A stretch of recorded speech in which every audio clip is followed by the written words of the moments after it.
है कि सानहे 9 मई में मुलव्विस अफराद के मुकदमात अपने मंतकी अंजाम की तरफ बढ़ रहे हैं। आज फौजी अदालत ने सानहे 9 मई 2023 में मुलव्विस इमरान खान के भांजे हसन नियाजी समेत मजीद 60 मुजरिमान को 10 साल तक कैद बामुशक्कत की सजाएं सुना दी हैं।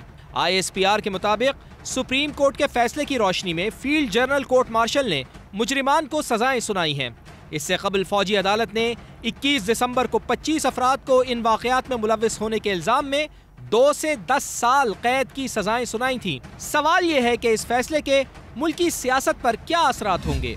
मुल्की सियासी मंजरनामा देखे तो यूं महसूस होता है कि हुकूमत और PTI के दरमियान मुज़ाकरात का अमल तेज हो रहा है। आज PTI वफ्द की इमरान खान से अडियाला जेल में मुलाकात इस सिलसिले की अहम कड़ी थी। क्या मुज़ाकरात नतीजा खेज साबित होंगे या मामलात डेडलॉक का शिकार होंगे। पाकिस्तान एयरफोर्स की जानिब से अफगानिस्तान के सूबे पख्तियाका पर TTP के ठिकानों पर बमबारी ने तालिबान को सीखपा कर दिया है।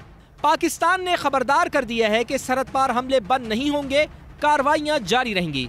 सवाल यह है कि तालिबान TTP को नकेल क्यों नहीं डालते। इन तमाम मामलात और इनसे जुड़ी खबरों पर तफसील से तबसरा करेंगे नजम सेठी।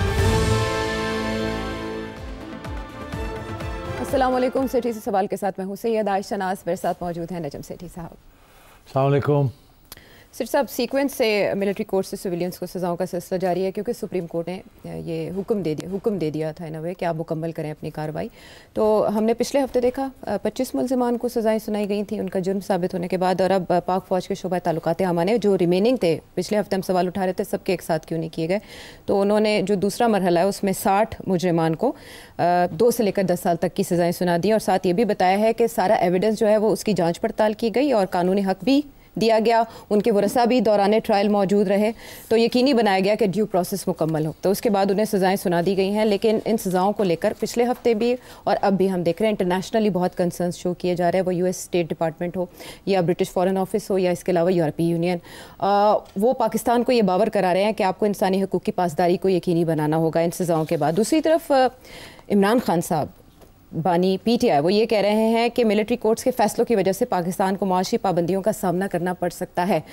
तो मिलिट्री कोर्ट्स या हमारी मिलिट्री इस्टेब्लिशमेंट तो नताइज से आगाह है। पिछले हफ्ते भी सजाएं सुनाई गई और इस वक्त भी, यानी नो मोर कह दिया गया है डू मोर को, या प्रेशर बर्दाश्त करने की अहलियत है। देखिए, पहली बात तो मुझे समझ नहीं आई कि पहली जो सज़ाएं हुई वो तो मुझे समझ आ गई थी जी। क्या समझ आई थी? क्या ये समझ आई थी कि इमरान खान को पैगाम दिया जा रहा है कि हम टफ हैं और हमसे मजाक मत करें, वी मीन व्हाट वी से जी। तो ये एक फर्स्ट शॉट अक्रॉस द बाउ जैसे कहते हैं। मगर उस वक्त ये कहा गया कि जो बाकी हैं वो इन ड्यू कोर्स उनकी सुनाई जाएंगी, उसको रोक लिया गया। आपको याद होगा मैंने कहा था सबका तैयार है जी। वो एक ही जगह सारा कुछ नहीं किया, उन्होंने कुछ पीछे हटा रखा है ताकि आगे नेगोशिएशंस करनी है तो शायद उसके लिए पीछे कुछ चीज़ें रख ली गई ठीक। मगर अब एकदम सडनली वो जो रह गए थे उनका भी अनाउंस कर दिया, हाँ, और खाता क्लियर कर दिया गया, और खाता क्लियर कर दिया हाँ। तो अब इसका ये मतलब है कि समथिंग हैज हैपेंड इसके दौरान, जिसकी वजह से वो जो पहले जो सोच थी उसको तब्दील किया गया। पहले यही सोच थी कि इसको रखा जाएगा पीछे, अच्छा। ये खान साहब के साथ इसका ताल्लुक है और ये किसी स्टेज पे हमें शायद इसको और डिले करना पड़े। बैकअप रखा गया था, बैकअप रखा गया था अच्छा। मगर अब वो बैकअप नहीं रहा, उन्होंने उसको अनाउंस कर दिया हाँ। तो मेरा ख्याल है जो कुछ इसका मतलब है कुछ पिछले 4-5 दिन के अंदर, जब से ये पहली और दूसरी अनाउंसमेंट और फिर ISPR का एक और बयान आना जिसकी खास ज़रूरत नहीं थी, ठीक है ना, क्योंकि ये तो पहले कर चुके थे, ये तो आना ही था तो आ जाता, ख़त्म हो गई थी बात। तो इसका मतलब है समथिंग हैज़ हैपेंड जिसकी वजह से थोड़ी सी शिफ्ट की है अप्रोच। अच्छा, वो क्या है जिस चीज़ की वजह से मेरे ख्याल में इन्होंने अपना रवैया चेंज किया है वो मेरा ख्याल है यही है, जो इंटरनेशनल प्रेशर आना शुरू हो गया है। मेरा ख्याल है इनकी तवक्को नहीं थी कि ये इंटरनेशनल प्रेशर आएगा, और इंटरनेशनल प्रेशर आना शुरू हो गया। उसका जो मेन फोकस है इंटरनेशनल प्रेशर का वो यही है कि मिलिट्री ट्रायल्स जो हैं वो ये नहीं कि वो गैर कानूनी है, कि वो उनके अंदर इंसानी हकूक़ को की तहफ़्फ़ुज़ नहीं होता उसके अंदर। तो इसलिए इन्होंने ये फिर ये किया है कि नहीं, इस दफ़ा जो बयान आया उसमें यही कि हमने हर लीगल इशू जो है उसको कानून के मुताबिक किया है, और ये भी कि अब फाइनल फैसले जो हैं वो हमारी जो आइन के मुताबिक ही होंगे। अपील का हक होगा इन सज़ाओं के खिलाफ, और ये अपील जो है उन्होंने जो बात इसको वज़ाहत नहीं की, अपील तो पहली अपील जो होती है वो तो मिलिट्री कोर्ट के अंदर ही होती है, अबव द मिलिट्री कोर्ट, फौज के अंदर ही अपील होती है। उसके बाद जो अपील होती है वो प्रेसिडेंट के पास होती है, और उसके बाद जो अपील होती है वो फिर हाई कोर्ट में होती है। तो उन्होंने तो सिर्फ हवाला दिया है कि अपील का इसमें है बिल्कुल गुंजाइश, और वो आइन के मुताबिक है। तो मेरा ख्याल है कि ये इंटरनेशनल प्रेशर जो आया है उसको कम करने के लिए, एक तो ये कि ये बाद में इतना ज़्यादा प्रेशर ना बन जाए कि हम ये अनाउंस ही ना कर सकें। अच्छा, बेहतर यही है कि एक ही खाते में ख़त्म कर दिया जाए इस बात को, और उसके बाद जो है जान छुड़ाई जाए इस चीज़ से। अच्छा। और इसको आइन के मुताबिक उधर रास्ता दिखा दिया जाए कि और भी कोई रास्ता है इसके अंदर जो अपीलें हो सकती हैं। तो मेरा नहीं ख्याल इसका ये मतलब है, आज के जो बयान है ISPR का, इसका ये मतलब नहीं है कि अब किसी हायर मिलिट्री कोर्ट के अंदर जाएगी बात, या आर्मी चीफ के पास जाएगी, या प्रेसिडेंट के पास जाएगी। अच्छा। क्योंकि उसके लिए तो फिर जिन लोगों को सज़ा दी गई है वो अपील करते हैं ना। अगर वो अपील ही ना करें तो कुछ नहीं होता, सज़ा रहती है अपनी जगह पे जी। तो मेरा ख्याल है दो बातें अब मैं कहूँगा। एक तो ये लोग जिनकी सज़ाएं होंगी इनको अपील नहीं करेंगे। अच्छा। फ़ौज के आगे अपील नहीं करेंगे, दिस इज़ माई असेसमेंट। दूसरी बात है ये इंतज़ार करेंगे कि जो सुप्रीम कोर्ट के आगे जो केस है जी, उसका पहले फैसला हो जाए कि क्या दो बातें हैं सुप्रीम कोर्ट के आगे। क्या एक ये कि क्या सिविलियंस को मिलिट्री कोर्ट्स में ट्राई किया जा सकता है कि नहीं जी। दूसरा ये कि क्या इन लोगों को इनके जुराइम ऐसे थे जो कि मिलिट्री कोर्ट के अंदर ट्राई हो सकते हैं कि नहीं। अगर इजाज़त है मिलिट्री कोर्ट्स के अंदर किसी किस्म के कानून वायलेशन की, तो क्या ये वो केस थे या नहीं थे। तो मैं समझता हूँ कि ये जो फैसले हैं जब ये सुप्रीम कोर्ट के आएंगे तो फिर जाके ये सारी बात क्लियर होगी। और मुझे ऐसे लग रहा है आयशा कि ये अब इसको खोल दिया गया है, और ये इसकी सिंपल वजह यही है कि इंटरनेशनल प्रेशर है। और मैं ये भी बता दूं सिर्फ इंटरनेशनल प्रेशर नहीं है। आप अगर पाकिस्तान का मीडिया देख लें तो 90% मीडिया जो है, जो इंडिपेंडेंट मीडिया है, वो it is against military courts. आप human rights organisations are against military courts for civilians, और काउंटर प्रेशर बहुत ज़्यादा है from the bar and bench. और बार जो है वो तो बड़ा क्लियर है, मगर जो बेंच है उसके अंदर भी डिवीज़न है इसके अंदर, और वो डिवीज़न 1-2 जजेस की है। और जो लोग इस वक्त कहे जाते हैं कि वो एस्टैब्लिशमेंट को सपोर्ट करते हैं, उनके मौक़िफ़ को या गवर्नमेंट के मौक़िफ़ को सपोर्ट करते हैं, उनके अंदर से भी कुछ जजेस हैं जो कि सवाल टेढ़े और सख्त सवाल करने शुरू कर दिए उन्होंने। तो मुझे ऐसे लग रहा है कि थिंकिंग फिर से रीथिंकिंग हो रही है एस्टैब्लिशमेंट के अंदर और गवर्नमेंट के अंदर कि जी क्या ये रास्ता जो हमने इस्तेमाल किया था, क्या इसके साथ हमारा मकसद पूरा हुआ है कि नहीं हुआ। मकसद था खान को धमकी देना, खान को सीधा करना, ठीक, और कुछ हाथ में रखनी तलवार, ठीक, कुछ गुंजाइश रखनी हाथ में, और उधर दिखाना कि हम करने के लिए तैयार हैं। अच्छा, अब वो तो कर दिया, मगर दो बातें हुई। एक ये कि तवक्को नहीं थी कि इंटरनेशल काउंटर इतना आएगा, तवक्को नहीं थी मेरा ख्याल। अगर होती तो मैं आपको बताता हूँ इनको क्या करना चाहिए था जो उन्होंने नहीं किया। अच्छा। मैं उधर आता हूँ, तो I give evidence of this. इनका नहीं ख्याल था कि इस किस्म की रिएक्शन होगी, इसीलिए इनके जो स्पोक्समैन हैं उनकी तरफ से बातें आ रही हैं कि क्या बात है कि जब इमरान खान के ज़माने में मिलिट्री ट्रायल्स हुए और लोगों को सज़ा दी गई, उस वक्त तो कोई ऐसा रिएक्शन नहीं आया। वो याद दिलाया जा रहा है कि उस वक्त तो आप बोले नहीं थे, अब तो आप हक में थे। अच्छा, कि आम अदालतों में डिले हो जाता है या जमानतें हो जाती है या मुजरिमों को छोड़ दिया जाता है। तो अब आप कह रहे हैं वो आपकी आर्ग्यूमेंट अब चल नहीं रही है। क्योंकि अगर आप चाहते, आप अगर ये आर्ग्यूमेंट थी, और हवाले ये भी दिए जा रहे हैं कि देखिए ना अमेरिका के अंदर उन्होंने कितनी जल्दी कैपिटल हिल वालों को 3-3 माह में सजाएं दे दी, और इसलिए हमारे अदालतों में तो होता नहीं है, इसलिए हमें इधर ले जाना पड़ा। तो उसकी जवाब भी तो है ना सबके पास।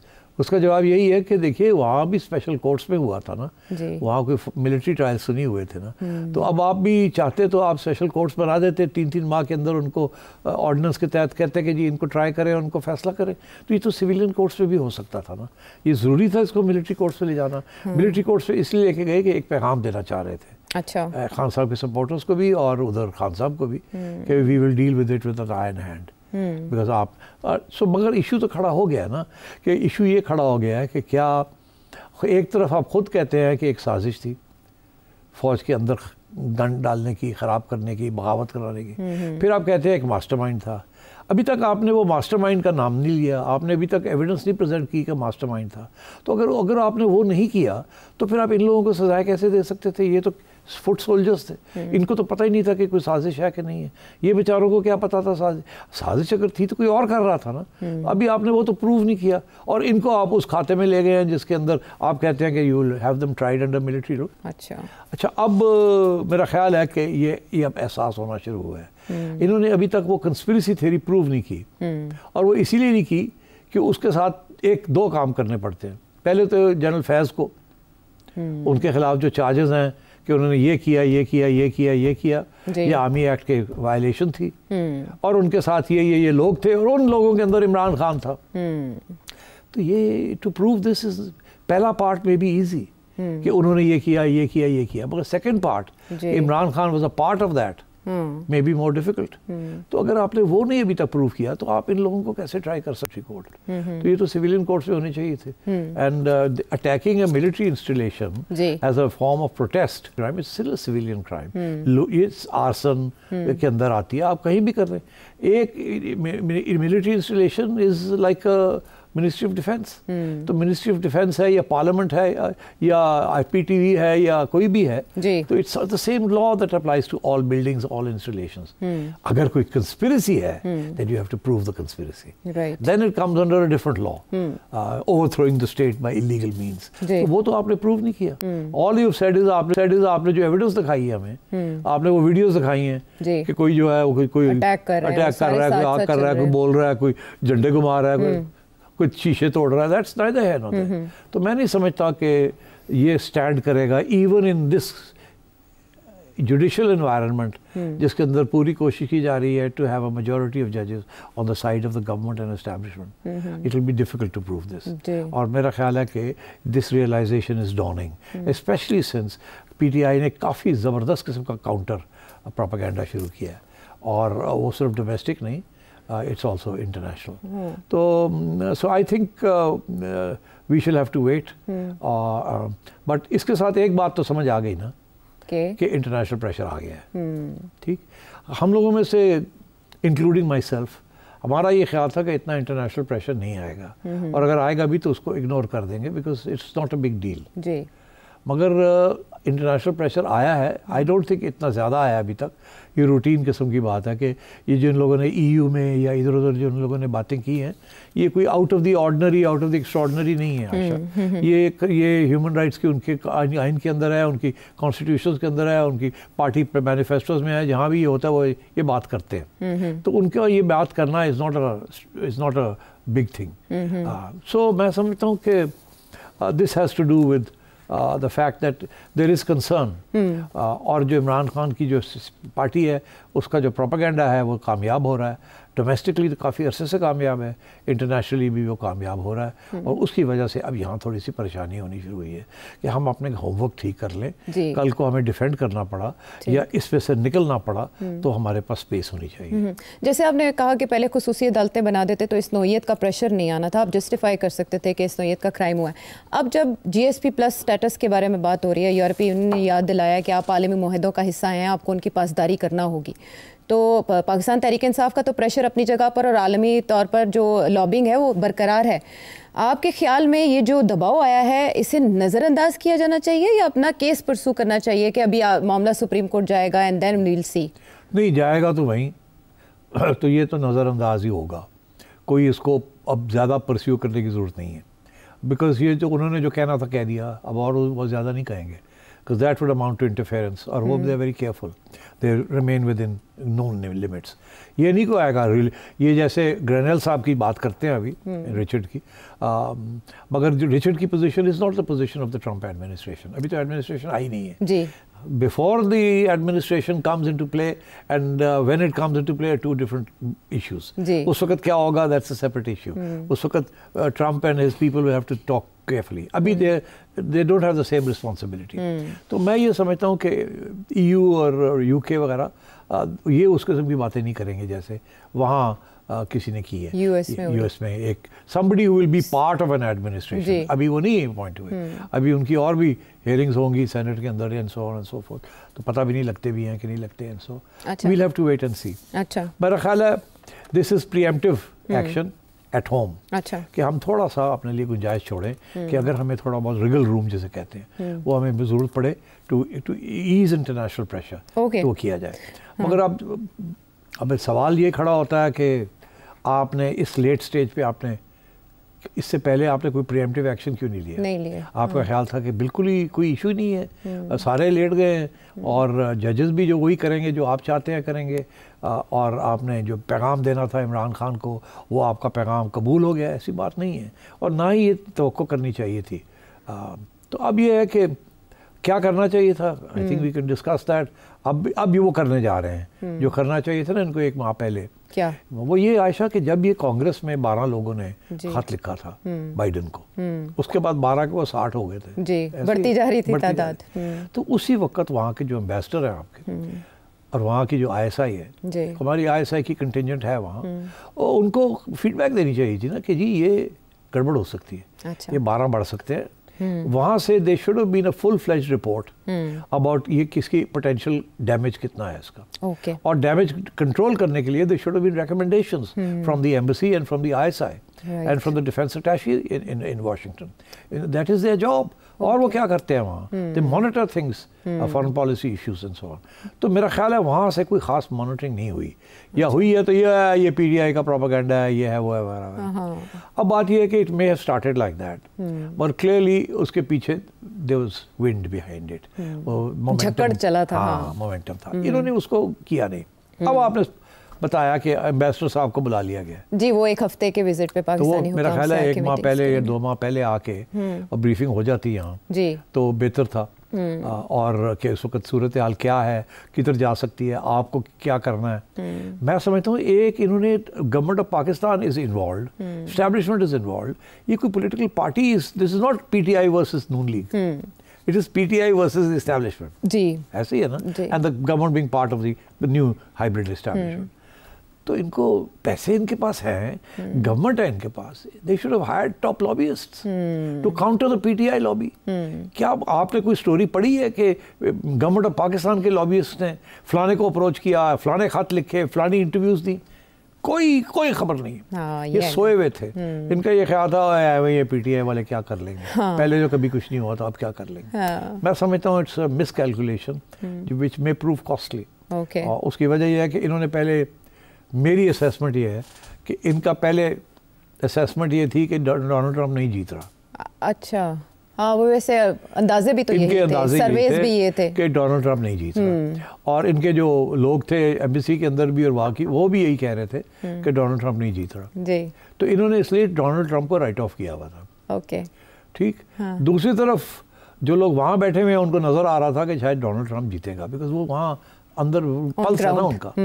तो और बहुत से लिबरल्स जो है उन्होंने मिसरीडिंग की है इस चीज़। अच्छा। तो सो अब now they woken up, it's a bit late. मैं समझता हूँ गाड़ी चल पड़ी है अब। अच्छा। और गाड़ी जो है वो पुल क्रॉस कर चुकी है। ठीक। और अब ये जो आखिरी स्टेज पे ये हुआ है कि वो 60 सेनेटर्स कांग्रेसमैन हो गया, उसके बाद ये रिचर्ड साहब आ गए हैं गेम के अंदर, और रिचर्ड साहब के ऊपर ठीक ठाक काम किया उन्होंने, और रिचर्ड साहब ने दाना लेके उन्होंने अपनी जो बात करनी थी कह दी। मेरा ख्याल है वो रिचर्ड साहब के बारे में ये कहा जाता है कि वो मैवरिक है। मैवरिक से मुराद ये होता है कि वो जैसे डोनाल्ड ट्रंप मैवरिक है, रिचर्ड भी मैवरिक है। ये सारी जो एडमिनिस्ट्रेशन है अमेरिकन जो आने वाली है, दे आर ऑल मैवरिक्स। वो ना एस्टैब्लिशमेंट के है ना वो किसी और के है। वो बहुत सी बातें कर देते हैं, फिर पीछे हट जाते हैं, फिर आगे हट जाते हैं। In fact that is one reason according to analyst कि why Donald Trump and Richard and उनके जो नेशनल सिक्योरिटी एडवाइजर वो पसंद करते हैं इमरान खान को। वो समझते हैं ये भी आउटसाइडर है। वो कहते हैं हम आउटसाइडर हैं, खान भी आउटसाइडर है। इसके दो आउटसाइडर्स एक दूसरे से बात कर सकते हैं। हालांकि आपको याद होगा कि बड़े नाराज़ थे अमेरिकन उस वक़्त की अमेरिकन गवर्नमेंट बाइडन की, जब खान साहब ने ये कहा था कि आज़ादी मिल गई है तालिबान को फ्रॉम स्लेवरी, गुलामी की जंजीरें तोड़ डाली। तो मतलब है इस किस्म की बातें भी हुई हैं। मगर ये जो साहब नई एडमिनिस्ट्रेशन आ रही है वो ये समझती है कि खान अनऑर्थोडॉक्स आदमी है। ठीक है, हमारे जो प्रॉब्लम्स हैं या सॉल्यूशंस हैं वो पहले फौज के साथ रहे हैं जी। सॉल्यूशंस सिविलियंस के पास थे मगर वो इम्प्लीमेंट नहीं कर पाए। अच्छा। तो हो सकता है कि खान में भी अ बेटर बेट, ये भी अब डिस्कशन में आ रहा है वहाँ कि क्या खान एंटी अमेरिका है या क्या खान जो है वो actually can be pro America अगर उसके साथ सही तरीके से इससे डील किया जाए। और अगर वो प्रो अमेरिका है तो then he may be a better bet to deal with the military, जो बियॉन्ड अ पॉइंट वो प्रो अमेरिका नहीं होने, वो कहीं जाके रेड लाइन क्रॉप बना देती है। अब खान साहब के बारे में ये है कि खान साहब जो कहें उनके सपोर्टर सारे बात मानते हैं उनकी। तो मैंने एक प्रोग्राम में ये भी कहा था कि खान साहब अगर कल को कहें कि दिन रात है और रात दिन है तो सपोर्टर्स कहेंगे ऐसे ही। बिल्कुल। तो अमेरिकन जो है ना, जब इस किस्म के प्रेसिडेंट्स आते हैं, they like dealing with such people. उनका ये होता है कि ये बंदा अगर हमारी साइड पे आया तो ये काम हमारा कर जाएगा। ठीक। और खान साहब के बारे में ये ज़रूर कहा जाता है कि ही इज़ वेरी फ्लेक्सिबल, बड़े यूटर्स बड़े मारते हैं। हाँ। और so I think there is going to be a reassessment in the American administration regarding Khan. After? और अब जब वो आएंगे तो उसके बाद क्या उनके पास इतना टाइम होगा टू डिवोट टू खान, क्या नहीं होगा, how will they deal with it, will they deal with the American establishment, will deal with the Pakistani establishment, और will the American government deal with the Pakistani establishment, और will they go via the Saudis. ये चीज़ें अब देखने वाली हैं, हवा में चल रही हैं, ये चीज़ें चलेंगी और इंशाल्लाह आप देखिएगा ऐसे ही होगा। पाकिस्तान के साथ डील करने के दो तरीके हैं आज तक, एक सऊदीज़ के ज़रिए और एक मिलिट्री टू मिलिट्री। हमेशा स्टेट डिपार्टमेंट इतनी कामयाब नहीं होती, बिकॉज स्टेट डिपार्टमेंट हमारे सियासतदानों के साथ तो कामयाब हो जाती है, फ़ौज के साथ इतनी नहीं होती। फ़ौज के साथ तल्लुकात CIA के हैं, पेंटागन के हैं, एंड सो ऑन। तो अब क्या वो इस्तेमाल होंगे, या they will try to deal with political leader जो जिसको फौज रेजिस्ट नहीं कर सकती, एंड वो दिन वो इंतजार में है कि क्या वो दिन आ सकता है कि नहीं आ सकता। Keep our options open. तो मेरा ख्याल है we will see all this developing. ठीक। But I think there has been some miscalculation in the government and in the establishment about the potential threat from Trump and his people. अलबत्ता ये ज़रूर है कि ज़रूरी नहीं है कि वो इंटरवीन करे खान के हक में। खान तो ये नहीं चाहेगा ना कि यहाँ लगे कि अमेरिकन इसको बेल आउट कर रहे हैं। अमेरिकियों ने निकाला था और फिर अमेरिकी वापस लेके एक हुकूमत ने निकाला। खान नहीं चाहेगा ना। तो खान ने भी बड़ा केयरफुली चलना है जी। फर्स्ट क्वार्टर में IMF रिव्यू है, आप कह रहे हैं कि रीअसेस किया जाएगा जैसे ही इक़्तिदार में आएंगे डोनाल्ड ट्रम्प। तो क्या पाकिस्तान को इस हवाले से भी अपनी तैयारी रखनी चाहिए कि ऐसे किसी पोटेंशियल थ्रेट को कैसे निपटा जाएगा, और आने वाले दिनों में क्या हम गैर मामूली विजिट्स देख सकते हैं दोनों ममालिक के दरमियान हाई लेवल? सब कुछ हो सकता है, एवरीथिंग इज़ पॉसिबल। ये you have to wait to see कि ट्रम्प पोजीशन क्या लेता है। बट आपको तैयार होना चाहिए, आपको फुली तैयार होना चाहिए कि आपने अब लॉबिस्ट भी हायर करने हैं, टॉप क्वालिटी के, अपना मौक़िफ़ भी पेश करना है, PTI को काउंटर करना है। पाकिस्तान में तो आप नहीं कामयाब हो सके, बाहर you can have a better chance because वहाँ you have more access to lobbyists and social media and so on, और वहाँ it works differently than it works over here. यहाँ भी आपने सोशल मीडिया तो इस्तेमाल ही नहीं किया जी, आपको करना ही नहीं आता। आपके पास वसाइल बहुत हैं, मगर आपको करना नहीं आता सोशल मीडिया अगेंस्ट PTI। ना नून लीग को आता है, ना PTI पीपल्स पार्टी को आता है। रिमार्केबल चीज़ ये है कि PTI को सोशल मीडिया सिखाने वाले आपके एस्टैब्लिशमेंट के लोग। फिफ्थ जनरेशन वॉरफेयर सिखाया किसने? जी जी, आप ही ने सिखाया। हाँ जी। अब आप जो है वो उसी जनरेशन वॉरफेयर के शिकार बन गए, और जिन लोगों ने आपको इनको सिखाया था वो फारग हो चुके हैं। हाँ। अभी रिसेंटली एक साहब रिटायर हुए हैं, उससे हाँ। पहले एक आर साहब भी रिटायर हो चुके हैं। दीज आर ऑल जनरल्स जिन्होंने ISPR चलाया था और उसको इफ़ेक्टिव टूल बनाया था। तो ये पुरानी तारीख़ है हमारी इस्टेब्लिशमेंट की कि वो कुछ चीज़ बनाती है, फिर उसको कंट्रोल नहीं कर पाती, फिर वो हाथ से निकल जाती है, फिर they don't know how to, Frankenstein बन जाती है, फिर उसको कंट्रोल नहीं कर सकते, फिर ये वही पुराने तरीके इस्तेमाल करते हैं विच आर नॉट सक्सेसफुल। और वो क्या तरीका है? फोर्स। और आजकल विद सोशल मीडिया ज़िंदगी बदल चुकी है। अच्छा सिर साहब, 9 मई के इस तरह से जो मुल्ज़िमान हैं या मुजरिमान हैं, अब उनको निपटाने और उनको सजाएं सुनाने के बाद हम ये समझे कि 9 मई का केस निमट गया या हाथी गुजर गया, अभी दुम रहती है? नहीं, बिल्कुल नहीं। 9 मई अभी रहेगा, 9 मई भी रहेगा और 26 नवंबर भी रहेगा। ये मामले अभी तय नहीं हुए ठीक, और इस पर किसी न किसी को पीछे हटना पड़ेगा। और ये मैं कह रहा हूँ कब से कि this can only be a political solution.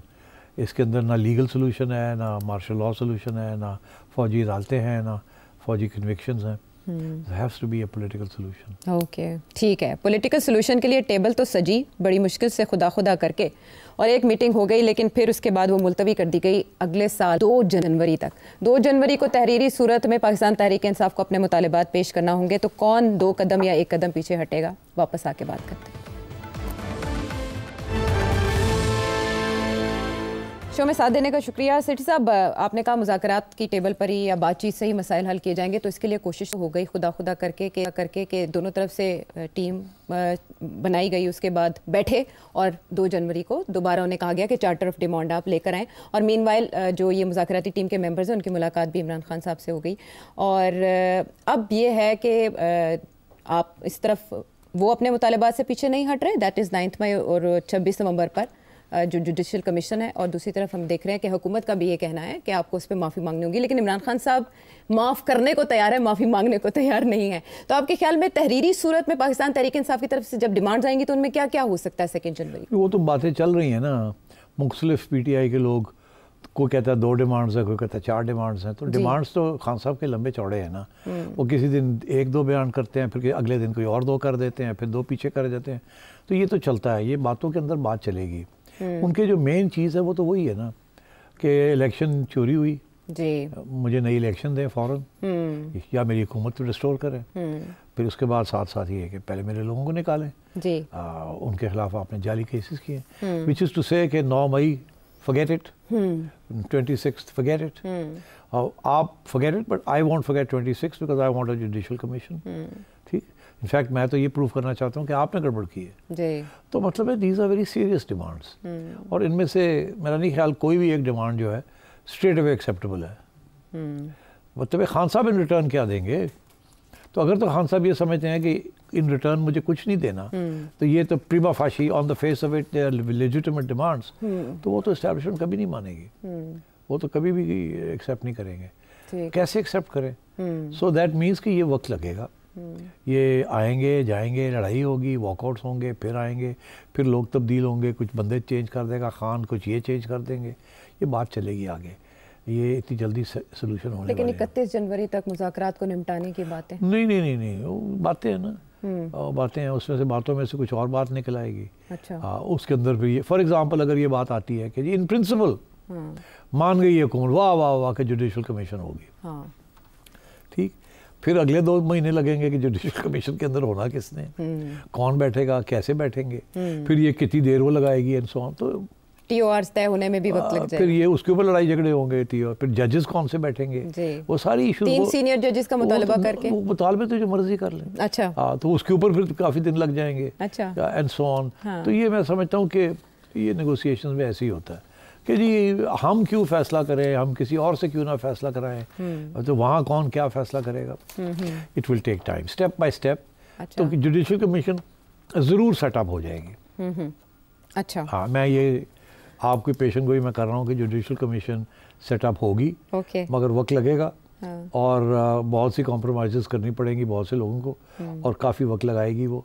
ज़रूरी नहीं है जितना आप टाइम फ्रेम देंगे उस टाइम फ्रेम के अंदर वो आपको डिलीवर करेगी, और ज़रूरी नहीं है कि वो फैसला जो है या एस्टैब्लिशमेंट के हक़ में आएगा या इमरान खान के हक़ में आएगा, एन मुमकिन है कि वो किसी के हक़ में ना आए, इधर उधर की बात हो जाए, उसके अंदर बड़ी गुंजाइश छोड़ दें कि आप ऐसे भी इंटरप्रेट करें, ऐसे भी इंटरप्रेट करें, और रिलीफ मिल जाए मैक्सिमम को, और रिलीफ भी साथ लोगों को मिल जाए, जैसे बाकी कमीशंस बनती रही हैं ना जी, वो 4 हल्कों वाली भी तो बनी, ऐसी ही बनती हैं। और आई थिंक जुडिशल कमीशन का demand will be accepted, but it will take time to form it, and then it will take time for it to come to a conclusion, and then when it comes to a conclusion, I don't think it will be against A or B.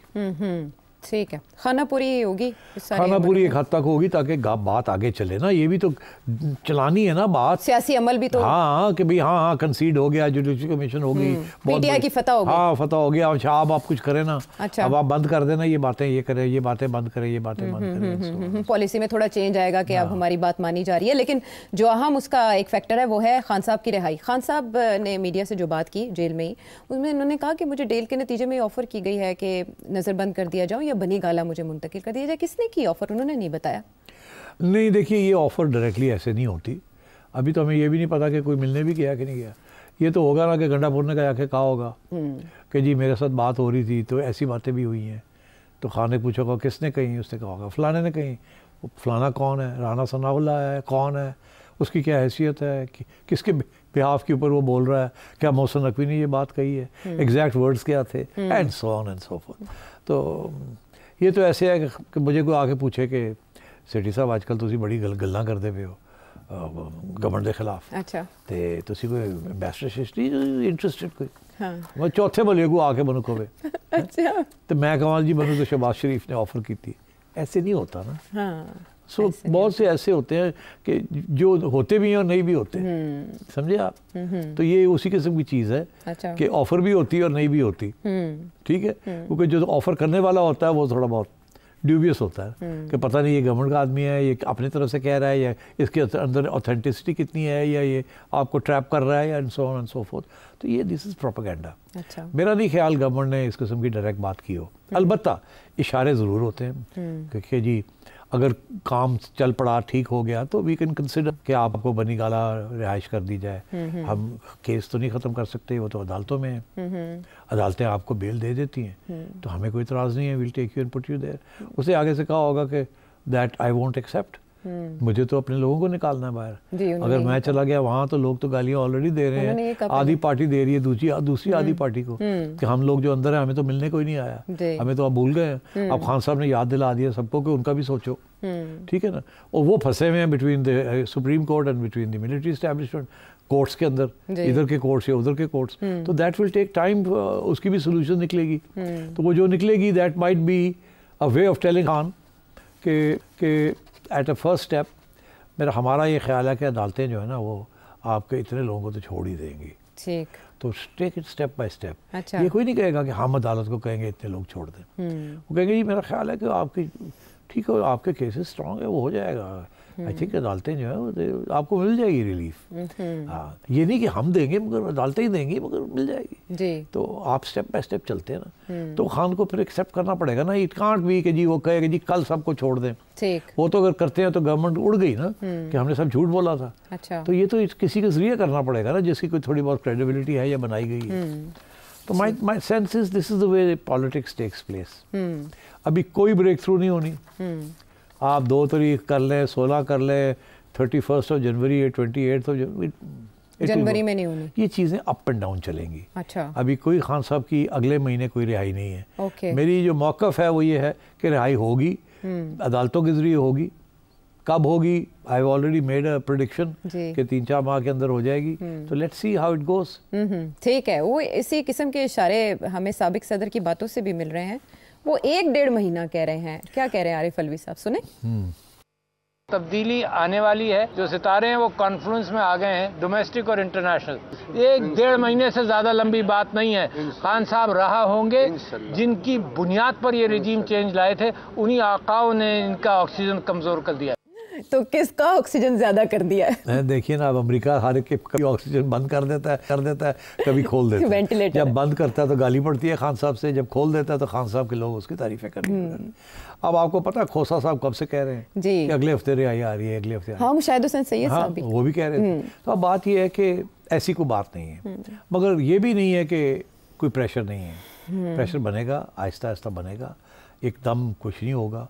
जब भी जो कुछ होगा वो direct नहीं होगा, indirect होगा, कभी डायरेक्ट नहीं होगा। अच्छा। कभी डायरेक्ट अमेरिकन प्रेशर के ज़रिए खान साहब की रिहाई नहीं होगी, कभी डायरेक्ट मिलिट्री बैक ऑफ करने के ज़रिए खान साहब की रिहाई नहीं होगी। हर जगह पे अदालतें will be used, diplomacy will be used, behind the scenes discussions होंगे एंड सो ऑन। तो that will always take time. ये बातें जो है ना, जो अलवी साहब कह रहे हैं या पहले खोसा साहब करते रहे हैं, और ये है अपने लोगों को मोटिवेट करने के लिए, हौसला। फिक्र मत करो, खान आ रहे हैं, खान आ रहे हैं, और खान की बात सुनो, वो कहता है ये करो करो, इसे ये बड़ा कामयाब है, वगैरह वगैरह। This is part of that campaign. अच्छा। To keep everybody's hopes alive. अच्छा। आपने देखा नहीं, आप जिस पीटीआई वाले को मिलते हैं सबसे पहला सवाल पूछा, सेठी साहब ये खान दी किधर आई हो रही? हाँ। वो आपने एक बड़ा मजेदार रील भी चल रही है टिकटॉक के ऊपर, पता नहीं आपने देखी है कि नहीं? कौन सी? कि एक बंदा है पीटीआई का, वो गया नाई दे कोल। अच्छा। तो जाके बैठ गया नाई दे अगे। अच्छा। शेव करान गया। अच्छा। तो नाई ने वो लगा लगू के तो शुरू करने लगता है, तो कहता है इमरान खान की रिहाई कितों है? और नाई कहता है जी मैनू की पता, मैं तो नाई है। फिर शुरू करने लगता, कहता है तुहानू नहीं पता? फिर मुड़ के कहता है, वो कहता है जी थोड़ा ठहर जाओ, मैं शेव कर लवां थोड़ी। तो ये चलता रहता है 15 मिनट, वो शेव करने की कोशिश करता है, वो आगे से एक और सवाल पूछ देता है कि खान की रिहाई कब हो रही है, खान के ऊपर केस क्या है, खान के, और नाई कहता है मैं नाई है, मैं कोई सियासतदान नहीं है, मैं कोई एनालिस्ट नहीं है, हाँ। तो मैंने क्यों पूछना पाया, तो मुंह उधर कर, मैं तेरा शेव करा। इवेंचुअली वो शेव नहीं होती, हाँ। नाई कहता I can't take it any more, उसका वो उठा के फेंकता है, उसका कहता निकल जाए यहाँ से, मैं थे खान की गल नहीं कर, मैं तो रोटी कमान नाई थे। तो मतलब ये अभी पीटीआई वाले जो आपको मिलता है कहते रिहाई कब है, और ऐसे लगता है जैसे जल्द हो जाएगी। हाँ, और इन्होंने पूरा एक माहौल बनाया है। लेकिन अल-कादिर ट्रस्ट में भी सजा नहीं ना हुई, तो फिर होप्स तो जाहिर है ना, तो वो इसीलिए नहीं हुई बिकॉज देयर आर इश्यूज। एक दफ़ा सजाएं हो जाए फिर उसको रिवर्स करना मुश्किल हो जाता है। अच्छा, तो ये इस वक्त सारी साइड्स जो है ना वो देख रही हैं कि पानी का लेवल क्या है। हाँ। होल्ड पे रहेगी अभी वो केस, होल्ड पे रहेगा या उसमें भी बहुत कुछ होल्ड पे रहेगा, जो लो लेवल पे है वो हो जाएगा ताकि अगले ऊपर वाले लेवल पे जाके होल्ड हो जाए। और मीनवाइल क्या पाकिस्तानी हुकूमत हरकत में आएगी कि 20 जनवरी के बाद रिचर्ड गर्नेल के तर्ज के बयानात और कहीं से आना शुरू हो जाए? क्योंकि आपने देखा पाकिस्तानी मिनिस्टर शुरू हो गए, ख्वाजा आसिफ जवाब दे रहे हैं, उधर साद रफ़ीक, उधर तलाल चौधरी। अच्छा, इसका भी बड़े इंटरेस्टिंग है। हाँ। इसके भी दो पहलू हैं। क्या? एक पहलू तो ये है कि अगर आप चुप कर जाएं तो ऐसे लगता है कि यू आर गिल्टी, आपके ऊपर एक सीनियर अमेरिकन ऑफिशियल जो कि आगे going to play a very important role in foreign policy, he is very close to Donald Trump. जी, मैवरिक है but is very close to Donald Trump, and बड़ा right winger है जी, और hard liner है, और इसीलिए उसको वो पोस्ट दी गई है where you can travel everywhere. उसने जब जर्मनी में था तो जर्मन हुकूमत को उससे बड़ा तंग किया हुआ था, सारी फार राइट को सपोर्ट कर रहा था, अंदर बैठ के जर्मनी के अंदर उनकी जो अपोजिशन थी टू द गवर्नमेंट उनको सपोर्ट कर रहा था, उकसा रहा था। तो वहाँ तो इसको ऑलमोस्ट इसको निकाला गया था वहाँ से, but he didn't care. That's the way the far right is in America. वो यू नो, और वो डोनाल्ड ट्रंप भी यही खाता है, उसका जो डेप्टी, उसका जो फॉरेन नेशनल सिक्योरिटी का जो बंदा है वो भी इसी खाते में है। तो 90% लोग जो आ रहे हैं there all in the same mould. वो मतलब वो फट, और हाँ, डोनाल्ड ट्रंप किस किस्म की बातें कर रहा है, आज तक सोच नहीं सकते थे। उसने कनाडा के प्राइम मिनिस्टर को लताड़ दिया, कहता कि तुसी की करते पे हो, ਤੁਹਾਡੇ ਕੋਲ ਹੈ ਕੀ ਹੈ, ਤੁਸੀਂ आ जाओ अमरीका ਦੇ स्टेट बन जाओ, ਤੁਸੀਂ ਇੱਥੇ तो टैक्स भी घाटे ਇੱਥੇ, हाँ सूबा बनने की ऑफर कर दी, सब कुछ ਤੁਹਾਨੂੰ मिलेगा, ਉੱਥੇ ਤੁਸੀਂ ਕੀ ਕਰਦੇ पे, और ਤੁਸੀਂ सारे छोड़ो परे कनाडा छोड़ो, आओ जी 51 state of the United states. इसी तरीके साथ वो ग्रीनलैंड को कह रहा है जी, और जी ਤੁਸੀਂ ਕੀ ਕਰਦੇ पे हो, ਲੱਖ ਬੰਦਾ ਤੁਹਾਡਾ, ਤੇਲ ਤੁਹਾਡੇ ਕੋਲ ਹੈ, तो ਤੁਸੀਂ ਕਰਦੇ ਕੀ ਪਏ ਹੋ, ਸਿੱਧੇ ਜੇ ਆਓ, ਬਣੋ ਸਾਡਾ ਹਿੱਸਾ ਬਣੋ, ਅੱਲਾਹ ਦਾ ਖਾਸਲਾ ਤੁਹਾਡੀ ਐਸ਼ਾ ਕਰਾਵਾਂਗੇ, ਤੇ ਨਾਲੇ ਸਾਡੀ ਜ਼ਰੂਰਤ ਹੈ ਤੁਹਾਡੇ ਇਲਾਕੇ ਦੀ। मतलब वो तो is actually threatening Greenland, and Canada के साथ तो पंगा लिया हुआ उसने। I mean Canada is as big as the United States and full of natural resources, और Canadians are very conscious of their independence. By the way they are very very, उन्हें आप किसी कैनेडियन को आप कह देना कि oh you are an American, तो आगे से कहते हैं no I am a Canadian, because वो एक्सेंट वही है ना उनका भी। तो बड़े वो तो और Canada is now much more multinational and multinational society than America. America is a melting pot, but Canada is a bigger melting pot, because वो तो बहुत डेफिनेटली इंकरेज कर रहे हैं immigrants from far east and so on and so forth. आप Canada में चले जाएं, you will find money, Toronto चले जाएं या कहीं और चले जाएं, मुख्तलिफ कौमियतें बस्ती हैं वहाँ पे पूरी दुनिया से बहुत, and they're high quality people, तो they are very conscious of the Canadian nationalism. और यू लगा हुआ है उसको कहने के, इधर आओ जी तुसी की, आप सोचो कनाडा जैसे मुल्क को कह रहा है जी, तो पाकिस्तान का क्या बनेगा? तो पाकिस्तान की बताएं क्या बनेगा? पाकिस्तान जो फूंक मारेगा तो वो गड़बड़ हो सकती है। हाँ। तो इसलिए मेरा सब मेरा ख्याल है कि we are in for some interesting times. वो और बात है कि उनका फोकस जो है ट्रंप का will be on other areas, कम से कम साल 1.5 साल तो वो लग जाएगा मिडिल ईस्ट के अंदर, and also in the far east, China, ठीक है, एंड रशिया, एंड तो let's see. But Pakistan is not important, but वो फ्रॉम टाइम टू टाइम वो कोई ना कोई गुड्डी उड़ाया करेगा, वो काटा वो काटा, और कम से कम हेडलाइंस बन जाया करेगी, और उससे कोई ना कोई नैरेटिव को शेप कर लेगा। अगर आप तैयारी ना करें उसकी तो it's not a good idea, तैयारी करें। अच्छा। और टॉप क्वालिटी लॉबिंग फर्म्स बनाए ताकि काउंटर प्रेशर बन सके ऑन द अमेरिकन मीडिया, और ये मिनिस्टर्स को जवाब देना चाहिए। मीडिया बड़ा गलेबल है, जो इधर से चलेगा वही फिर कुछ बात करनी शुरू कर देते हैं। तो इस तरह की बयानबाजी या जवाब ट्विटर पर, एक्स पर अच्छा, अब ये है कि इन्होंने यही सोचा होगा कि फिर कोई जवाब तो दिया जाए। गवर्नमेंट ऑफिशियली तो नहीं दे सकती, तो अनऑफिशियली दिया जाए। अगर अनफॉर्चुनेटली ख्वाजा साहब की आदत है, वो हर चीज़ में कूद जाते हैं ख्वाजा आसिफ, जिसमें उनको कूदना भी नहीं चाहिए। वो समझते हैं he is the spokesman for the government. आमतौर पर तो वो ही इज़ द स्पोक्समैन। अब मगर कभी कभी वो चौके छक्के, अब ये किया है, there was no need for it. मगर क्योंकि वो अटैक आ रही थी मिलिट्री के ऊपर, तो ही फेल्ट के नंबर लगाऊं मैं थोड़े से कर लूँ। जो कि किसी से पूछा होगा कि मैं करा हूँ, क्या करो, वो हमारी भी तो एटीट्यूड यही ना, कोई गल नहीं करो, तो उन्होंने कर दिया। मगर अभी साद रफीक साहब ने भी, वो भी कूद गए, although he is not in government. तो अब इधर से भी प्रेशर आ गया कि काउंटर करें। I think it would have been better कि सब चुप करके बैठे रहते, कोई ना कुछ कहते, it would have been better. Because अभी ये साहब जो है, इनकी कोई हैसियत नहीं है इस वक्त। और ये डज नॉट नेसेसरली मीन कि इनकी कोई आगे जाके उस किस्म की हैसियत बनेगी वे ही विल टारगेट पाकिस्तान, या कोई डोनाल्ड ट्रंप ने फैसला कर लिया है। These are his own opinions. I think he is enjoying the popularity. PTI ने उनके जो ट्विटर फॉलोअर्स है कहाँ से कहाँ बना दिए। आई think he is having a great time. And he, वो उनकी आदत है, वो पहले भी you know, he's been a controversial figure, so he enjoys that. तो उनको अब attention मिल रहा है, what more does he want? तो I think यहाँ से they should not have been, वो फॉरेन ऑफिस का एक बयान आ गया था, it should have been left at that. अब ये है कि ये शुरू हो गए लोग बात करना, जितनी ये बात करेंगे उतनी उधर से बातें शुरू होंगी और बढ़ती जाएगी बात, और वो बात बढ़ेगी, और वो बात इनका नुकसान होगा, इनका फ़ायदा नहीं है उसके अंदर। ठीक है, ये है हुकूमत को मशवरा। इस सूरत हाल में मुहतात रद्द-ए-अमल देना चाहिए। 20 जनवरी के बाद कौन किस पोजीशन पर आता है, इसको देखते हुए ही कदम आगे बढ़ाने चाहिए। वापस आते हैं एक ब्रेक के बाद।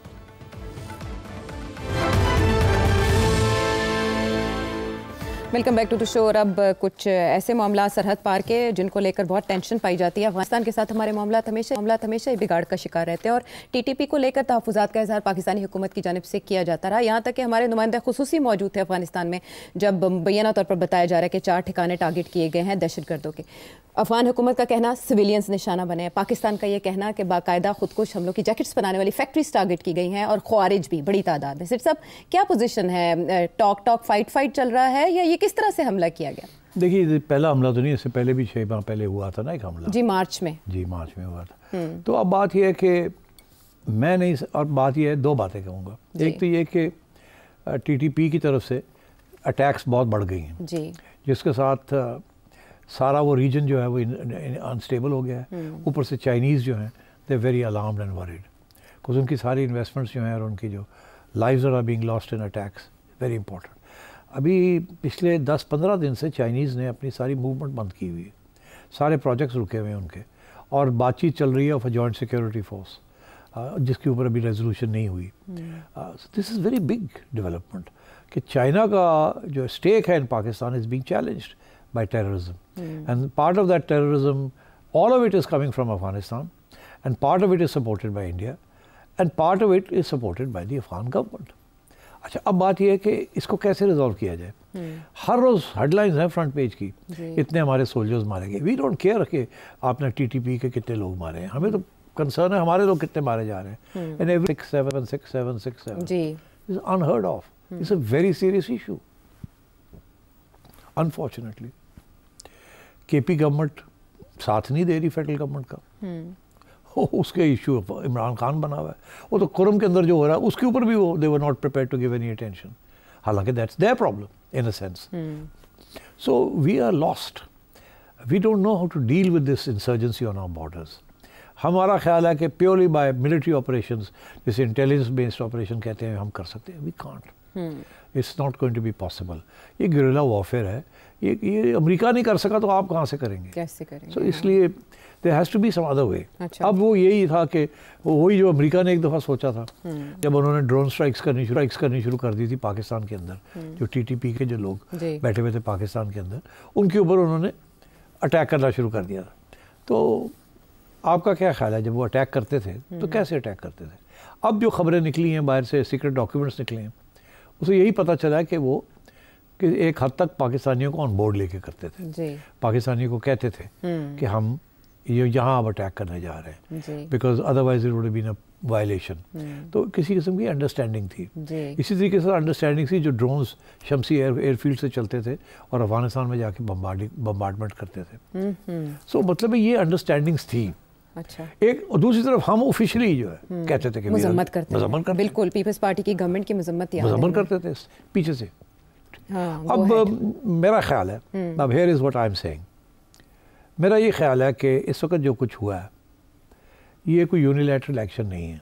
अच्छा। ये लग ऐसे रहा है कि पाकिस्तानी जो हैं तंग आ गए हैं, अफगान हुकूमत उनकी बात नहीं मानती, टीटीपी को रोकती नहीं है, टीटीपी दंदन आ रहे हैं, हमारे बंदे मार रहे हैं, बहुत मजाक बहुत हो गया, हम नहीं बर्दाश्त कर सकते, आपने हमारी हेल्प नहीं की, अब हम जाके बम्बार्डमेंट कर रहे हैं, फिर flying into some other country, ठीक, टू डू दिस। देखिए जब इंडिया ने हमारे साथ ये किया था ना, इंडिया का इल्ज़ाम था कि आप कश्मीरी फाइटर्स को एड कर रहे हैं, आपके यहाँ से इन्फिल्ट्रेशन होती है, ट्रेनिंग होती है, फिर हमारे यहाँ आते हैं, फिर वो करते हैं, यही था ना मुजाहिदीन वाली राइट। और कश्मीर तो अब उस वक्त हम कहते थे कि नहीं ऐसी बात नहीं है और India is violating international border. अब अफगानिस्तान हमसे वही कह रहा है कि आप वायलेट कर रहे हैं, तो अगर उस वक्त इंडिया के लिए गलत था तो हमारे लिए भी गलत है to cross the border, because आज हमें वो जिसे कहते हैं ना the boot is on the other foot, उस वक्त बूट इधर था, बूट उधर है। तो अब सिचुएशन ये है कि फिर क्या किया जाए। मैं ये समझता हूँ कि इस दफ़ा जो गेम चली है थोड़ी सी ज़्यादा सोफिस्टिकेटेड है, ये उस किस्म की गेम नहीं है जो इंडिया की गेम थी। इंडिया तो यूनिलैटरली क्रॉस करके बॉर्डर उससे आपको टारगेट करना शुरू किया, ठीक, सर्जिकल स्ट्राइक, ठीक। अब आइए आप हम हमारे यहाँ क्या है, हम वी आर कंसर्न, हम नहीं चाहते बिकॉज अफगान तालिबान जो है हमारे एलाइज रहे हैं और हम अभी भी one of the few countries जो उनको रिकग्नाइज करती हैं, उनको सपोर्ट करती हैं, ठीक। हमने तो बड़ी दोहा टॉक्स ये वो सारा कुछ इंतजाम करवाया, सारा कुछ करवाया, सालेहतकार बने थे। एग्जैक्टली।